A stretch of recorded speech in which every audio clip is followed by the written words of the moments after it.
Magandang araw po. Isa na naman pong magandang simbahan ang ating papasyalan at ito ang Metropolitan Cathedral of San Fernando.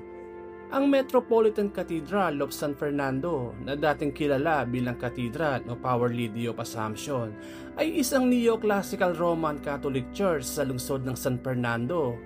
Noong 1755, ang unang istruktura ay kahoy at pawid lamang na itinayo sa lugar na ito ng mga Prailing Agustinian.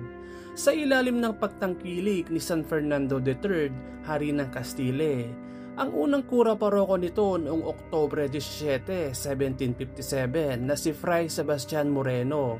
Nagpetisyon ang mga tao sa Gobernador General para sa mga exemption mula sa tribute upang makapagpatayo sila ng simbahan at kumbento.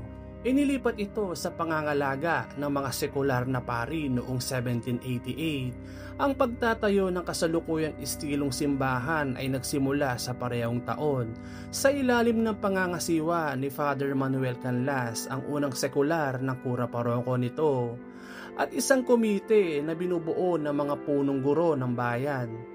Pinamunuan sila ng Gobernador Silio o Bernabe Pamentuan at natapos ng pagtatayo noong 1808. Alam nyo ba, nilagyan na ng historical marker ang Metropolitan Cathedral of San Fernando sa Pampanga bilang tanda na malaki ang naitulong ng simbahan sa kasaysayan ng bansa. Isinagawa ng National Historical Commission of the Philippines o NACP ang paglalagay ng historical marker dahil sa nagsilbing station for revolutionary forces ang simbahan noong 1898 sa panahon ng Philippine Revolution laban sa Espanya. Nagsilbi rin ang Archdiocese of San Fernando bilang simbahan ng Assumption of Our Lady Blessed Virgin Mary.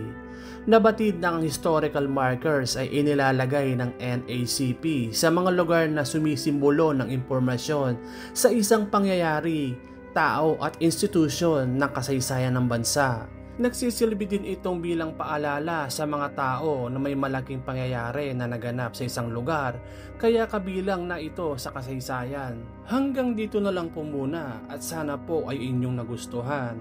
Pa-like and subscribe na lang po dahil malaking tulong po ito sa nangangarap na content creator. Muli, kita-kita po tayo sa susunod na simbahan. Paalam!